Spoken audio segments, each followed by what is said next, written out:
बगलामुखी मङ्गलरूपिणि बगलामुखी मङ्गलकारिणि बगलामुखी मंगलदायिनी बगलामुखी मंगलम मंगलम बगलामुखी। जय जगन्माता बगलामुखी। ओम क्रीं बगलामुखी वरदे सर्व सौभाग्य प्रदायिनी समस्त भक्तानां సర్వాభీష్ట సాధయ సాధయ క్రీం ఓం స్వాహ. ఈరోజు నేను వచ్చి ఒకరి ఇక్కడికి వచ్చి సూర్యమంగళానికి వచ్చిన ఒక ప్రశ్న, ఆ లెటర్లో ఉన్నటువంటి ఒక ప్రశ్న, ఆ ప్రశ్నకు నా ఉత్తరం మీలో చాలామందికి యూజ్ అవుతుందనే నా అభిప్రాయం. అందుకే ఈ ప్రశ్నను ఎన్నుకొని బదిలిస్తున్నా. ఇది వచ్చేసి శివాబాలన్ అనే 32 ఏండ్ల ఉత్తరిత నక్షత్రం చెన్నై, 32 ఏండ్ల శివబాలన్ అనే వ్యక్తి చెన్నై నుంచి రాసినటువంటి ఒక లెటర్. ఏం రాసుందంటే, నేను ఎంబీఏ చదివాను, నా ఏజ్ 32, ఎంబీఏ చేసుకున్నాను. నా చదువుకి తగిన ఉద్యోగం ఎప్పటికీ దొరకలేదు. అంతేకాదు ఎప్పటికీ నాకు చాలా చోట్లలో, మరి బ్రాకెట్లో రాశారు చాలా కంపెనీలు అని, మళ్ళీ చేంజ్ చేసి నేను పని చేస్తున్నాను. ఇప్పటికీ పని లేక ఉన్నాను. దీనికి ఏం కారణం అని అడుగుతున్నారు. దీని గురించి నా ఉత్తరం వాళ్ళకేమంటే, ముఖ్యంగా మేము వాళ్ళ జాతకాన్ని చూడాలి కదా.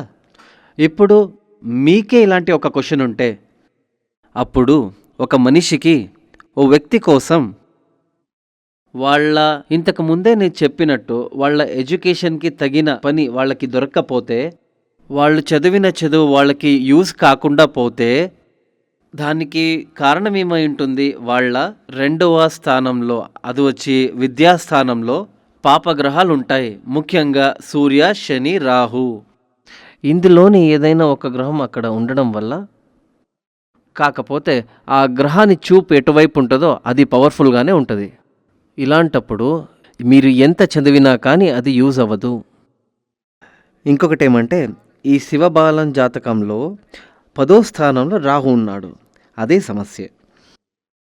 10వ స్థానంలో రాహు ఉంటే వాడు పర్మనెంట్గా ఒక జాగంలో ఉండడు.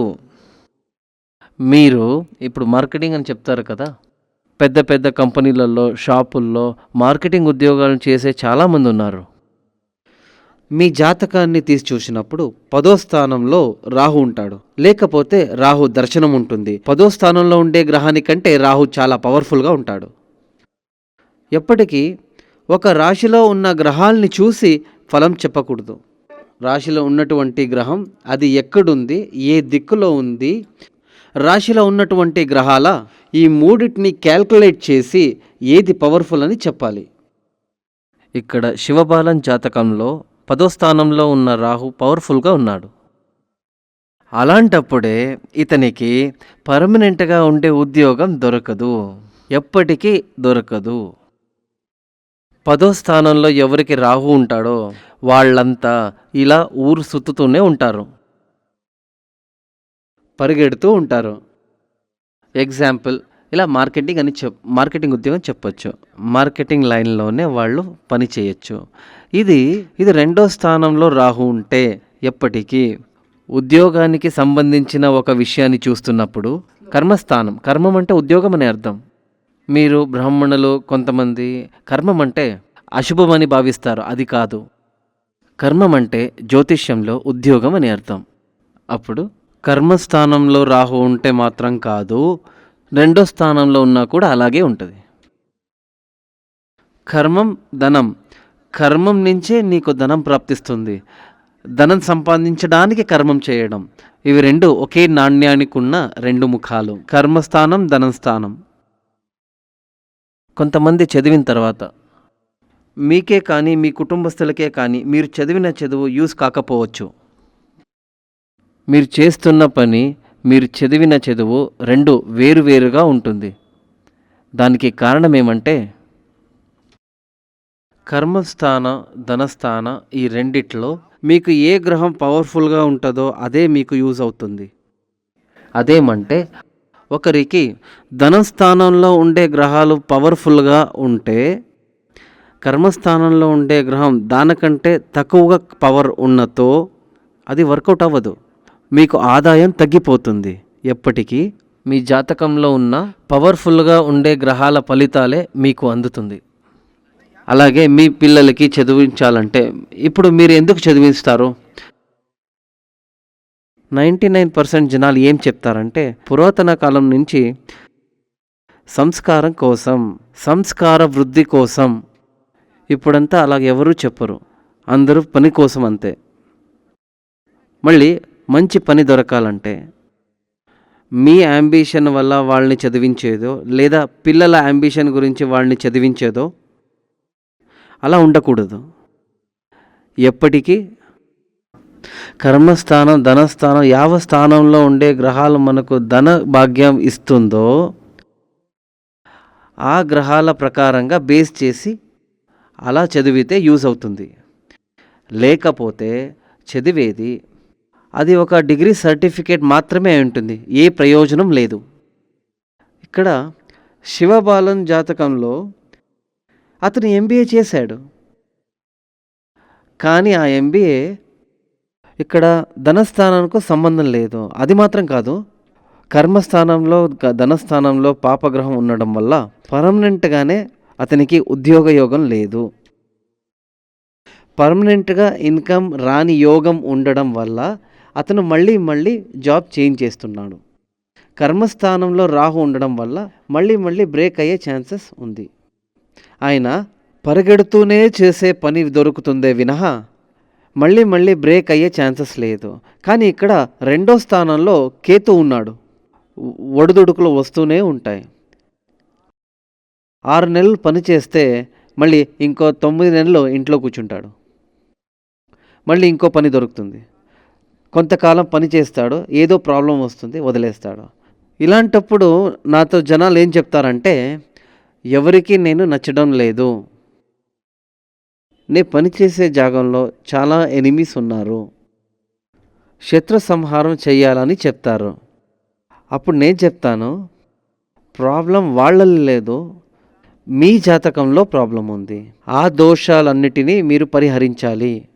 అదొచ్చి మీరు కళ్ళకి కళ్ళద్దాలు పెట్టుకుని చూసేవన్నీ నల్లగా ఉందని చెప్తే అది మీరు కళ్ళద్దాలు తీస్తే కానీ తెలియదు.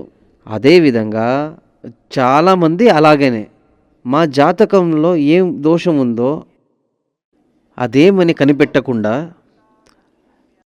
అందరూ నన్ను ఎనిమిలా చూస్తున్నారు అని చెప్తే, అందరూ నన్ను శత్రువులా చూస్తున్నారంటే నా పనికి తగ్గ ప్రతిఫలం దొరకడం లేదు, ఇలా వేరే వాళ్ళని దూషించడం వల్ల అందులో అర్థం లేదు. అవన్నీ మా జాతకంలో ఉండే దోషాలే. అదేమంటే నువ్వు వేసుకున్న, మీ బాడీకి వేసుకున్న సెంట్, అదంటే స్ప్రే మరొకరికి నచ్చలేదంటే వాడేం చేస్తాడు? ఇలా చేస్తాడు కదా. నువ్వు సెంట్ వేయని పక్షంలో నీ దేహం నుంచి దుర్వాసన వస్తుంది, ఇలాగే చేస్తారు. అప్పుడు ఆ రోజు నేను అక్కడికి వెళ్ళినప్పుడు వాడు అలా చేశాడు, వాడికి నేను నచ్చలేదు, ఇది వాడి సమస్య కాదు, సమస్య నీలో ఉంది. ఎప్పటికీ ఎదుటి మనిషి లోపాలు చూడకుండా ముందు మాలో ఉన్న లోపాలని చూడండి. అందుకు మన జాతకం చూడాలి. మన జాతకంలో ఏమేం ప్లస్ ఉంది, ఏమేం మైనస్ ఉంది, ఈ మైనస్ని ఎలా ప్లస్లా మార్చగలము. ముందే నేను చెప్పాను, అన్ని దోషాలకి పరిహారం ఉండదు. గమనించండి, అన్ని దోషాలకి పరిహారం ఉందని చెప్తే అది మిమ్మల్ని మోసం చేయడం. కొన్ని దోషాలకి మీరు పరిహారాలు ఏం చేసినా దాని నుంచి బయటికి రాలేరు. కానీ 99% అన్ని దోషాలకి పరిహారం ఉంటుంది. ఆ పరిహారాలు మంచి విధంగా చేస్తేనే మీకు వర్కౌట్ అవుతుంది. సంతోషం లేకుండా ఒకడు ఉన్నాడంటే వేళ్ళ కొద్దీ పూజన చేయడం అర్థం లేదు. ఏం చేయాలనో అదే చేయాలి. నాకు జలుబు వచ్చింది, చాలా మందులు వేసుకున్నాను, కానీ పరిహారం కాలేదు. అది ఏం జబ్బు, ఆ జబ్బుకి ఎలాంటి మందులు వేసుకోవాలి అది తెలుసుకొని ఆ జబ్బుకి మందు వేసుకుంటే గుణమవుతుంది. అదేవిధంగా పరిహారాలు చాలానే ఉంటాయి. నేను ముందే చెప్పాను, మెడికల్ స్టోర్ చూడండి, వేళ్ళ కొద్ది మందులు ఉంటాయి. ఇవన్నీ మనిషి మంచి కోసమే. అదేమంటే మనిషి దేహం మంచి కోసమే, మరి మనిషి ఆరోగ్యం కోసమే ఇవన్నీ ఉన్నది. అందుకని ఇవన్నీ తీసుకొని తినేదాన్ని కాదు కదా, ప్రాబ్లమే వస్తుంది కదా. అలాగే ఆరోగ్యంలో కూడా ప్రాబ్లం వస్తుంది. మనకేం కావాలో దాన్ని తీసుకొని తినేదాని వల్ల ఇక్కడ నివారణ అవుతుంది, మనకది వర్కౌట్ అవుతుంది. చాలా పరిహారాలు ఉన్నాయి. మా దోషం ఏంటి, దానికేం చేయాలి, ఇవన్నీ తెలుసుకొని చేస్తే వర్కౌట్ అవుతుంది. చూడండి, ఇవన్నీ మీకు తెలియాలంటే జ్యోతిష్యం మాత్రం కాదు, గవ్వల శాస్త్రం కూడా చూడాలి. అదేమంటే ఒక మంచి డాక్టర్ అయితే మీ జబ్బు ఏంటి, దానికేం మందు, ఆ మందు మీకు యూజ్ అవుతుందో లేదో, ఎన్ని రోజులు తీసుకోవాలి. డాక్టర్లో కొంతమంది చెప్తారు, లేదండి ఈ జబ్బు ఇలాగే ఉంటుంది, పరిహారం కోసం ఇంకొంతకాలం భరించాలి, మ్యాక్సిమం కొన్ని విషయాలలో జాగ్రత్త తీసుకోవాలి, ఇలా ఒక అడ్వైస్ చేస్తారు కదా. అదేవిధంగా మీ ఆచార్యులు మంచి మనిషి అయింటే, శాస్త్రాలు బాగా తెలిసిన వాడయింటే వాళ్ళు చెప్తారు, ఈ దోషానికి పరిహారం ఉంది, ఆ పరిహారం ఎలా చేయాలి, లేకుంటే ఈ దోషానికి పరిహారమే లేదు, దీన్ని అనుభవించే తీరాలి. కాకపోతే ఒక సమాధానం కోసం, ఒక మనశ్శాంతి కోసం వాళ్ళకొక అడ్వైజ్ ఇస్తారు. ఇప్పుడు మళ్ళీ శివబాలన్ జాతకాన్ని తీసుకుంటే, ఆ శివబాలన్ ఏం చేసిండాలంటే, కర్మస్థానం ధనస్థానం వీక్గా ఉంది. కర్మస్థానం ధనస్థానం రెండు వీక్గా ఉన్నతో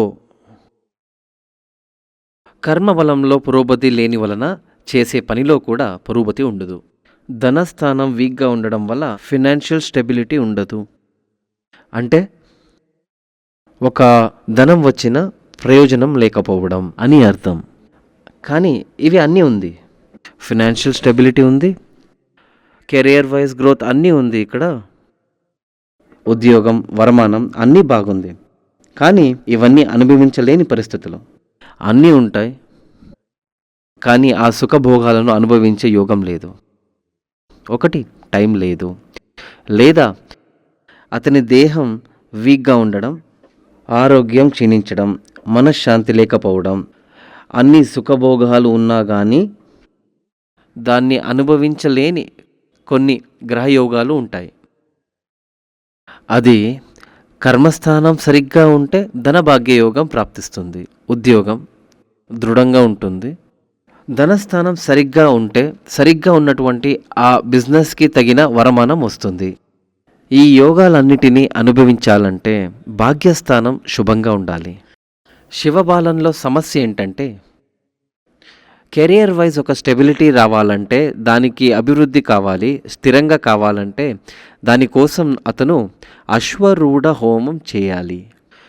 అశ్వరూఢ యంత్రం మెడలో వేసుకోవాలి, అంటే తాయితం కట్టుకోవాలి. అది ఉద్యోగం అభివృద్ధి చెందడం కోసం. అయితే ఇక్కడ ధనస్థానం వీక్గా ఉంది, ఏం చేయాలి?